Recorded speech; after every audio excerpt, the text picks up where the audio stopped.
అందరికీ నమస్కారం అండి. నా పేరు అఖిల్ దుద్యమారి. నిన్న మధ్యాహ్నం నుంచి ఒక వీడియో సర్క్యులేట్ అవుతుంది కొండాపూర్ జోన్లో. ఒక డెలివరీ అబ్బాయి రమేష్ అఖిల్ అనే ఒక అబ్బాయి మా ఎదురుగా ఉన్న ఒక ఫ్లాట్లో, చేలం రెసిడెన్సీ అనే ఫ్లాట్లో 201లో ఇవ్వాల్సిన పార్సల్ అరుణ రెసిడెన్సీ 201లో ఇచ్చాడు. అక్కడ డెలివరీ అడ్రస్ మీద వెరీ వెరీ క్లియర్గా రాసింది ఏంటంటే ఆపోజిట్ టు అరుణ రెసిడెన్సీ 201. నేను కావాలంటే మీకు ఆ లింక్ ఆ ఫోటో కూడా నేను మీకు పెడతాను. సో అది క్లియర్గా ఉంది. సో మా ఇంట్లో మధ్యాహ్నం పూట ఏంటంటే ఎవరో ఇంట్లో నలుగురిలో ఎవరో ఒకరు ఆర్డర్ చేశారని చెప్పి మా నాన్న ఆ అబ్బాయి వచ్చి డోర్ కొట్టగానే 201 అరుణ రెసిడెన్సీ అనగానే మా నాన్న తీసుకున్నారు. ఇది మన ఇంట్లోనే పెట్టారా అని మా నాన్న అడిగే లోపే మా నాన్న చేతిలో పెట్టేసి ఆ అబ్బాయి వెళ్ళిపోయాడు. ఒక ఆర్డర్ డెలివరీ ఇచ్చే ముందు కన్ఫర్మేషన్ చేసుకోవాల్సిన అవసరం డెఫినెట్లీ ఉంటుంది అనేది నేను అనుకుంటున్నా. ఒక ఓటీపీయో లేకపోతే కాల్ చేసో లేకపోతే ఆ పేరేంటో కనుక్కొని క్రాస్ చెక్ చేసుకొని ఇది కరెక్ట్ డెలివరీయా కాదా అని ఇచ్చుకొని వెళ్ళిపోవాలి. ఓకే, ఆ అబ్బాయి ఫస్ట్ ఒక తప్పు చేశాడు. ఓకే, రాంగ్ అడ్రస్ ఇచ్చేసి వెళ్ళిపోయాడు. మా ఇంట్లో తెలియకుండా మా అమ్మ ఆ కవర్ తీసి ఓపెన్ చేసి ఇంట్లో ఎవరు ఆర్డర్ చేసింది ఇది అసలు అని చెప్పి మా అమ్మ ఓపెన్ చూసింది. సరే, ఇంట్లో ఎవరు ఆర్డర్ చేయలేదంటే అక్కడే పక్కన పెట్టేశాం. 20 నిమిషాల తర్వాత వచ్చాడు. ఆ అబ్బాయి కోసమే ఇవ్వడానికి అది పెట్టినాం.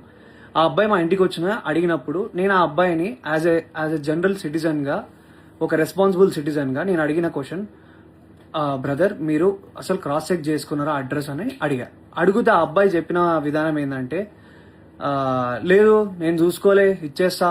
ఆ అబ్బాయి తాగేసి ఉండి మాట్లాడుతున్న పదాలు అవి. అవును, లేదు చూసుకోలేదు ఇచ్చేసిన, నేను ఏంది ఇప్పుడు, ఏమైతుంది ఇప్పుడు, అది ఇది అని మాట్లాడాను.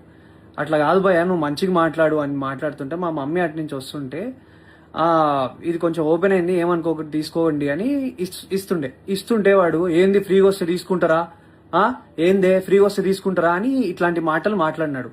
యాజ్ ఎ కొడుగ్గా నా ఫ్యామిలీని రక్షించుకోవాల్సిన బాధ్యత నాకు ఉంది. ఒక రెస్పాన్సిబుల్ పర్సన్ గా మా అమ్మనో లేకపోతే మీ అమ్మల్ని ఎవరైనా ఏదన్నా కూడా ఎవరు ఊరుకోరు కదండి. ఎవరి మీదకి నాకేమైనా పిచ్చా, ఆ అబ్బాయితోని నేను గొడవ పడితే నాకేమన్నా వస్తుందా, పోనీ నా కెరియర్కి ఏమైనా హెల్ప్ అవుతుందా, లేకపోతే ఆ అబ్బాయిని నేను హ్యూమిలియేట్ చేసి మాట్లాడితే నాకేం వస్తుంది. నేను ఒకప్పుడు డెలివరీ జాబ్లలో పని చేసుకుంటా ఎదిగి ఈ రోజు హీరోగా అయినా ఉన్నాయి. నాకు ఎవ్వరి మీద కావాలని నెగిటివిటీ చేసి ఆ అబ్బాయిని హ్యూమిలియేట్ చేసి చేయాల్సిన అవసరం నాకు లేదు. నా సినిమాలో నేను సెల్ఫ్ రెస్పెక్ట్ గురించే చూపించిన. అట్లాంటిది ఒక అబ్బాయి సెల్ఫ్ రెస్పెక్ట్ చేయాలని నేను ఎందుకు అనుకుంటా? ఆ అబ్బాయి మాట్లాడిన విధానం తప్పు. ఆ అబ్బాయి తాగేసి వచ్చి ఆ ఆర్డర్ ఎక్కడో ఇవ్వాల్సింది ఇక్కడ ఇచ్చిండు.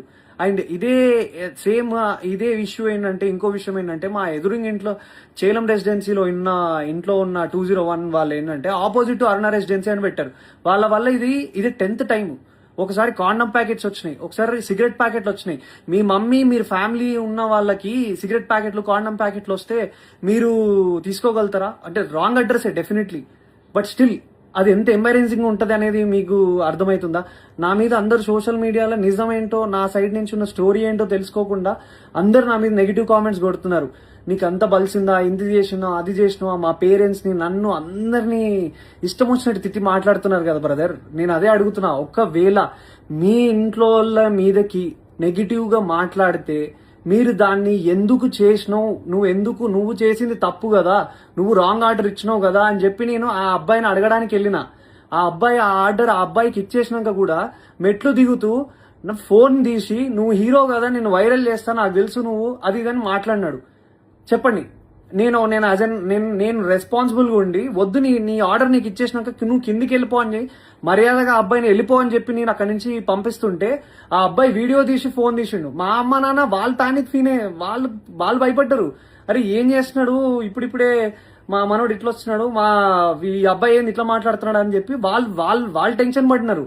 మీరు చెప్పండి, మీరు ఈ సిచ్యువేషన్ ఉంటే మీరేం చేస్తారు మీరు చెప్పండి. నేనైతే రెస్పాన్సిబుల్గా ఉన్నా. నా మీద జరిగిన ఈ అలిగేషన్ దాని గురించి నేను పోలీస్ వాళ్ళ దగ్గరికి వెళ్ళి మాట్లాడి ఫిర్యాదు చేయడం జరిగింది. సో నేను ఆర్ మా అమ్మ మా నాన్న ఏదైనా తప్పు చేసి ఉంటే definitely we will be sorry for that.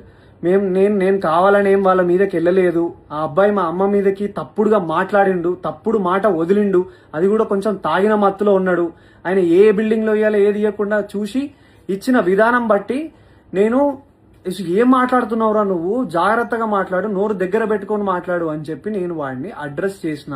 వాడిని కొట్టడానికి నేను వెళ్ళలేదు. మీరు చూసిన ఆ వీడియోలో కూడా మా నాన్న నన్ను ఆపడానికి ట్రై చేస్తున్నాడు. దేనికి ఆపడానికి ట్రై చేస్తున్నాడు అంటే వాడు వీడియో తీస్తున్నాడు, వద్దు నాన్న అక్కడికి వెళ్ళకు, నీకేమైనా అయితే ప్రాబ్లం అవుతుందని చెప్పి మా నాన్న చెప్తున్నాడు.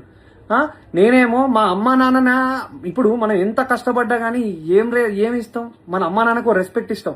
అట్లాంటిది ఏ సంబంధం లేని అసలు మా ఆర్డర్ కాని దానికి మా ఇంట్లోకి వచ్చి మళ్ళీ బై మిస్టేక్ గా 20 నిమిషాల తర్వాత మళ్ళీ వచ్చి దానికి నేను ఆ అబ్బాయి వచ్చి ఇష్టం వచ్చినట్టు ఏందే ఫ్రీగా వస్తే తీసుకుంటావా అని మీ ఇంట్లో ఉన్న వాళ్ళని ఎవరినన్నా అంటే మీరు ఊరుకోగలుగుతారా బ్రదర్? మీరు చెప్పండి నాకు. నన్ను ఇన్ని మాట్లాడుతున్నారు కదా, I'm able to take it. నాకు ఓకే, నాకేం ప్రాబ్లం లేదు. తప్పు నాదైతే నేను తలొంచుకొని అబ్బాయికి సారీ చెప్పడానికి నాకు ఏ ప్రాబ్లం లేదు. కానీ ఒక డెలివరీ బాయ్ ఆ అబ్బాయి ఇన్స్టాగ్రామ్ ఓపెన్ చేసి చూడండి, హుక్కా బాటిళ్లతోని ఒక బైక్ కి సంబంధించిన నెంబర్ ప్లేట్ లేకుండా, కార్ కి సంబంధించిన నెంబర్ ప్లేట్లు లేకుండా ఉన్నారు. అలాంటివి ఫోటోలన్నీ పెట్టుకొని, హుక్కా ఫోటోలు పెట్టుకొని ఇవన్నీ చేస్తున్న అబ్బాయి, ఒక డెలివరీ అబ్బాయి చాలా ఇన్నోసెంట్ అని మాట్లాడుతున్నారు కదా. ఆ అబ్బాయి తాగొచ్చిండో ఏం చేసి వచ్చిండో ఎవరికి తెలుస్తుంది? ఎవరు దాన్ని తీసుకురాగలుగుతారో చెప్పండి. నేను రెడీ ఉన్నా. మీరు ఏదంటే అది చేయడానికి నేను రెడీగా ఉన్నా అందరికీ. And once again I request all the media and every one people. నేను ఒక మధ్య తరగతి మిడిల్ క్లాస్ కుటుంబంలో నుంచి వచ్చిన అబ్బాయినే. నేను డెలివరీలు చేసుకొని బతికే వచ్చిన. అట్లాంటి మా అమ్మ మా నాన్న డెలివరీ అబ్బాయిలు వస్తే మజ్జిగిచ్చి పండ్లిచ్చి పంపించిన రోజులు కూడా ఉన్నాయి. మా అమ్మను ఒక మాట అన్నారు, అది తప్పు, అబ్సల్యూట్లీ తప్పు. అది అలా అనడం ఏది కూడా కరెక్ట్ కాదు. అండ్ ఒక సైడ్ డెలివరీ అబ్బాయి నా మీద ఊసింది, నా మీద అన్ని అలిగేషన్స్ చేస్తున్నారు కదా. సీసీటీవీ ఫుటేజ్ ఉంటది కదండి, ఆ సీసీటీవీ ఫుటేజ్ తీసుకోండి. సీసీటీవీ ఫుటేజ్ తీసుకోండి, అది కూడా చూసుకొని అప్పుడు మీరు మీడియాలో సర్క్యులేట్ చేయండి. అఖిల్ నిజంగా బలుపెక్కి కొట్టుకుంటున్నాడా అని అప్పుడు వేయండి సార్ మీరు స్టేట్మెంట్లు. అప్పుడు వేయండి సార్ మీరు ఇలాంటి మాటలన్నీ ట్విట్టర్లో మాట్లాడుతున్న ప్రతి మాటలు. ఇప్పుడు కాదు కదా సార్, ఇది తప్పు కదా. ఒక విషయాన్ని కరెక్ట్ గా అది నిజమా కాదా అని తెలుసుకున్నాక ఒక ఆరోపణ వేయండి సార్. నేను 100% తప్పు చేస్తే నేను ఆరోపణ తీసుకోవడానికి నేను రెడీగా ఉన్నా. కానీ నేను తప్పు చేయకపోతే నా ఇన్స్టాగ్రామ్ లో ఆయన నన్ను డిఫేమ్ చేయడానికి ట్రై చేస్తున్న అందరికీ ఏం ఆన్సర్ చేస్తారు సార్? ఏం ఆన్సర్ చేస్తారు? ఏం ఆన్సర్ చేస్తారు? ట్విట్టర్లో ఉన్న వాళ్ళైనా ఆ పేజెస్ లో నుంచి ఒక స్టోరీ, ఒక డెలివరీ అబ్బాయిని ఊరికే సరదాగా నాకేం అవసరం సార్? ఒక హీరోగా ఉండి నాకేం అవసరం? ఒకసారి ఆ డెలివరీ అబ్బాయి జోలికి వెళ్తే నాకేం వస్తుంది సార్? ఆ అబ్బాయి ఏమనకుండా అంటే నిప్పు లేని పొగ వస్తుందా సార్? చెప్పండి, మీరే చెప్పండి సార్, నాకు అర్థం కావట్లేదు. ప్లీజ్ ఈ విషయాన్ని మీరు దయచేసి అందరూ అర్థం చేసుకోండి. నేను ఏ తప్పు చేయలేదు. నేను అక్కడ జనరల్గా రియాక్ట్ అయ్యాను. మా అమ్మ మీదకి మాట్లాడితే, మా ఫ్యామిలీ మీదకి మాట్లాడితే నేను రియాక్ట్ అయ్యాను. అది నేను ఒక హీరోగా ఉన్నాను కాబట్టి అది డెఫినెట్లీ తప్పుగానే, అది తప్పే, నేను కూడా ఒప్పుకుంటున్నా. అలా అంత అగ్రెసివ్గా రియాక్ట్ అవ్వాల్సిన అవసరం లేదేమో. కామ్గా ఉండి వెళ్ళి స్టేషన్లోకి వెళ్ళి చెప్పాల్సిందేమో. కానీ ఆ అబ్బాయి తాగిన మత్తులు ఇంకేదైనా చేస్తే ఎవరు సార్ రెస్పాన్సిబిలిటీ? సో నేను తీసుకోవాల్సి వచ్చింది. అండ్ ఆ అబ్బాయి క్లియర్గా బ్లాక్ మెయిల్ చేస్తున్నాడు. నా వీడియో తీస్తా అని చెప్పి ఆ వీడియో పెట్టాడు. అండ్ ఇది నేను చెప్పాలనుకుంది ఇది సార్. ఇంకా మీ ఇష్టం. Thank you. జై హింద్.